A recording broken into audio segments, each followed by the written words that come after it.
யாருடைய மாதிரியை பின் செல்கிறீர்கள்? மந்தையின் தலைவர் கிறிஸ்துவை மாதிரியாக பின் வைத்து போகிறார்.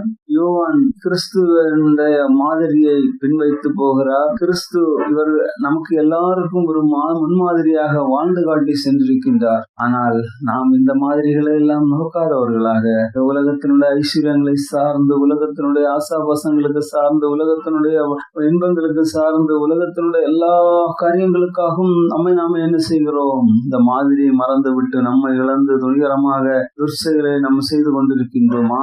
உங்களுடைய புறவாழ்வை பார்க்கிற தேவன் அல்ல அவர்.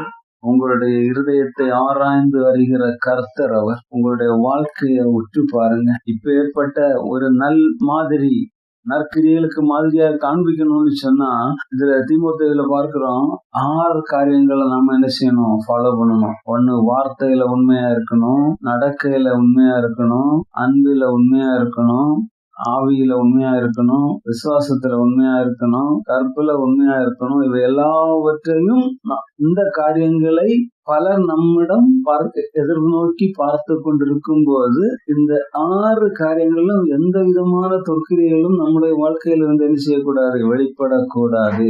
ஆண்டவராகிய இயேசு கிறிஸ்து உங்களுடைய இருதயத்திலே வாசமாயிருக்கிறார் என்றால், இந்த காரியங்கள்ல நீங்கள் என்ன செய்வீர்கள்? நற்கிரியை செய்கிறவர்களாக காணப்படுவீர்கள். இப்படி நீங்க எல்லாவற்றிலும் மாதிரியா இருக்கும்போது ஒருவன் உங்களை அசட்டை பண்ண மாட்டான். ஆகவே பிரியமானவர்களே, கிறிஸ்து நமக்கு ஒரு முன்மாதிரியை வைத்து போயிருக்கின்றார். யோவான் ஒரு முன்மாதிரியை வைத்து போயிருக்கின்றார். சபையின் தலைவர்கள் நமக்கு ஒரு மாதிரியை காண்பிக்கின்றார்கள். கிறிஸ்துவை மாதிரியாக காண்பித்து அவர்கள் வாழ்ந்து வருகின்றார்கள். நாம் இந்த மாதிரியை நோக்கி ஆண்டவரை கிட்டு சேர்ந்து கொண்டிருக்கிறோமா? அவருடைய அன்பிலே நாம் மனிதனை வளர்ந்து கொண்டிருக்கிறோமா?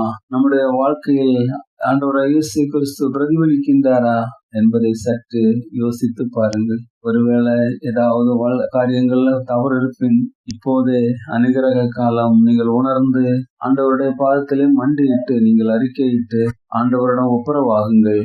உங்களுக்காக மாதிரியை முன்வைத்து போன தேவாதி தேவனுடைய பாவங்களையும் அக்கிரமங்களையும் மன்னித்து உங்களை தம்முடைய மந்தையிலே சேர்த்து கொண்டு தேவையான அன்பையும் மகிமையையும் தேவைகளையும் சந்தித்து உங்களை உயர்த்துவார். அவரை நம்பி அவருக்கு மாத்திரம் கீழ்ப்படிந்து அவர் மட்டும் நோக்கி முன்னேற